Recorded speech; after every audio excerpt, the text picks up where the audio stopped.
রাধে রাধে। শুনো শুনো ভক্তগণ, শুনো দিয়া মন, যোগিনী একাদশী ব্রতের কথা করিব বর্ণন। এই বৎসর আমাদের যোগিনী একাদশী ব্রত বৃদ্ধা পড়েছে, এই জন্য বিশেষ মনোযোগ দিয়ে শুনতে হইবে।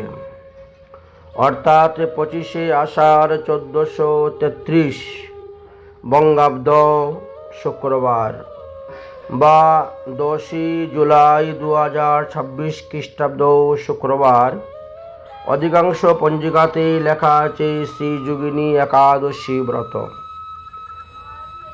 কিন্তু বিশুদ্ধ সিদ্ধান্ত পঞ্জিকা মতে বলছেন যে এই শুক্রবারে সকাল 8টা 16 পর্যন্ত দশমী তিথি আছে।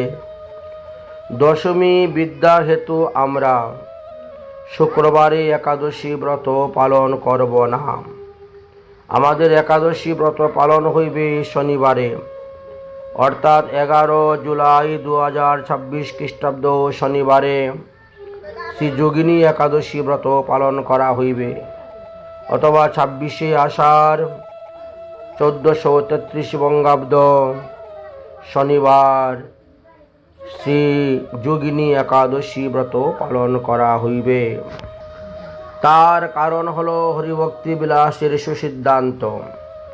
শ্রী শ্রী একাদশী ব্রতের যে বিবাদ তা সমাধান করার জন্য 1362 সালে শ্রী রাধাকুণ্ডে শ্রীল রঘুনাথ দাস গোস্বামী পাদের সমাধির সম্মুখে 84 কোশ ব্রজমণ্ডলের সমস্ত বৈষ্ণবগণ নিয়ে একটি সভা অনুষ্ঠিত হয়েছিল। সেই সভায় গোবর্ধন নিবাসী পরম পূজনীয় পণ্ডিত 108 শ্রীমৎ অদ্বৈত দাস বাবাজি মহারাজের সভাপতিত্বে ব্রত তালিকা সিদ্ধান্ত স্থাপন করা হয়েছিল, যা বিগত 86 বৎসর ধরে চলে আসতেছে। এই পঞ্জিকায় হরিভক্তি বিলাস সিদ্ধান্ত নিয়েই ব্রত নির্ণয় করা হয়ে থাকে। হরিভক্তি বিলাসে লেখা আছে বিভাদেষু চ সর্বেষু দ্বাদশাং স্তমপুষকম। হরিভক্তি বিলাসের দ্বাদশ বিলাসে 277 নম্বর শ্লোকে দেওয়া আছে যে যদি বিভিন্ন পঞ্জিকায় দেখো বিভিন্ন সময় মত দেখা দেয়, তাহলে পরের দিনই তুমি দ্বাদশীতে ব্রত আচরণ করবে। দ্বয়োর্বিধৈবত শ্রোতঃ দ্বাদশাং শ্রমপোষকে পারণস্তু ত্রয়োদশ্যাম এসো শাস্ত্র নির্ণয়। যদি দেখেন এক পঞ্জিকায় বলছে আজকে শুদ্ধ একাদশী, আরেক পঞ্জিকায় বলছে আজকে দশমী বিদ্যা আছে, আমরা বিশেষ করে বিশুদ্ধ সিদ্ধান্ত পঞ্জিকা সিদ্ধান্ত মানলাম, তাই এখানে আমরা এখন দ্বাদশীতে ব্রত থাকবো এবং ত্রয়োদশীতে পালন করতে হবে। কারণ হরিভক্তি বিলাসের দ্বাদশ বিলাসের 279 নম্বর শ্লোকে লেখা আছে বহু বাক্য বিরোধেন সন্দেহ জায়তে যদা উপাস্য দ্বাদশীং তত্র ত্রয়োদশস্তু পারণম। এই সিদ্ধান্ত অনুসারে এবার বিশুদ্ধ সিদ্ধান্ত পঞ্জিকার মতে দশমী পড়েছে বলে আমরা পরের দিন ব্রত পালন করতেছি এবং দ্বাদশীতে ব্রত করি ত্রয়োদশীতে পালন। আরও বিশেষ কথা আছে, মনুস্মৃতির 12 অধ্যায়ের 106 নম্বর শ্লোকেও এই বিষয়ে আলোচনা করে গিয়েছেন। যাই হোক, সেখানে প্রত্যেকাঞ্চ মনোমাঞ্চ শাস্ত্রঞ্চ বিধিধাগমনম ত্রয়োষু বিধিত কার্যম ধর্ম শুদ্ধিম লিপ্সতা।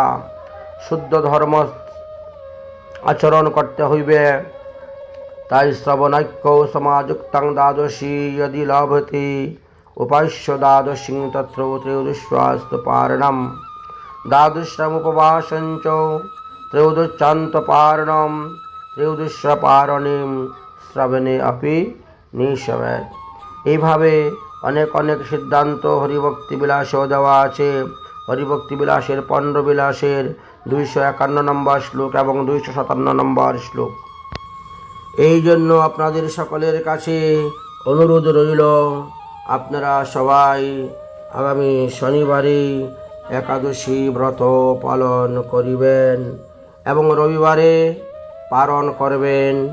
সূর্য উদয় হওয়ার পর সকাল 9:30 মধ্যে শ্রী যোগিনী একাদশী ব্রতের পালন।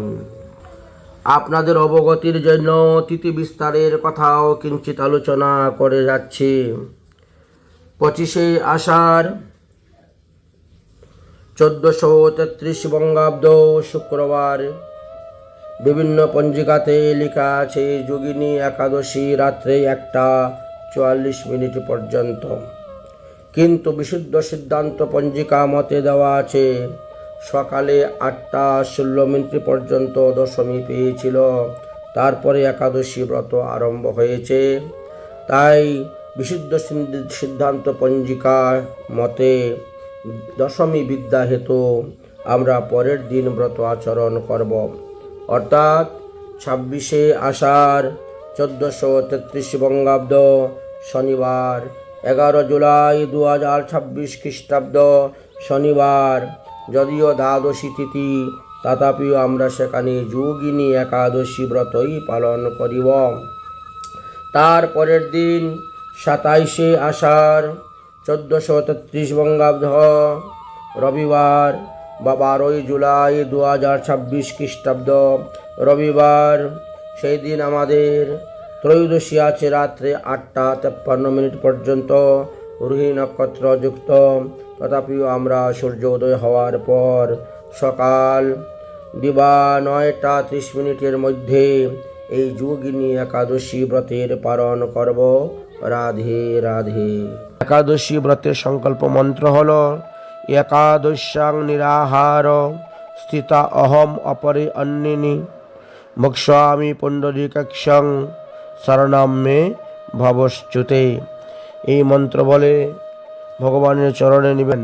পালন করার সময় একটি মন্ত্র আছে, সেই মন্ত্র আপনারা অবশ্যই সেটাকে আপনারা লক্ষ্য রেখে করবেন।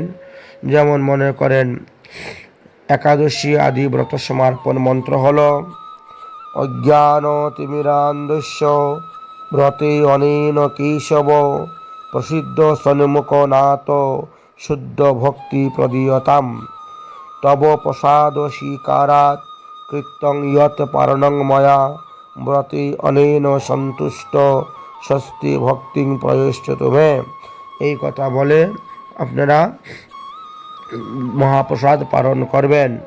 অথবা এও বলতে পারেন মহাপ্রসাদে গোবিন্দে নাম ব্রহ্মণি বৈষ্ণবে স্বল্প পুণ্যবতাং রাজং বিশ্বাস্য নৈব জায়তে শরীর বিদ্যা জাল জনেন্দ্রিয় তাহে কালো জীবে পেলে বিষম সাগরে তার মধ্যে জিহ্বাবতী লোভময় সুদূরমতি তারিতে যা কঠিন সংসারে কৃষ্ণ বড় দয়াময় পরিবারে দিব্যার জয় সপ্রসাদ অন্ন দিলেন ভাই সেই অন্নামৃত পাও তথা কৃষ্ণের গুণ গাও প্রেমে ডাকো চৈতন্য নিতাই রাম কহ সুখ বজে কৃষ্ণ কহ দুঃখ যায় মহিমা মহাপ্রসাদ পাও সাধু প্রেম সে প্রীতি লাগাই।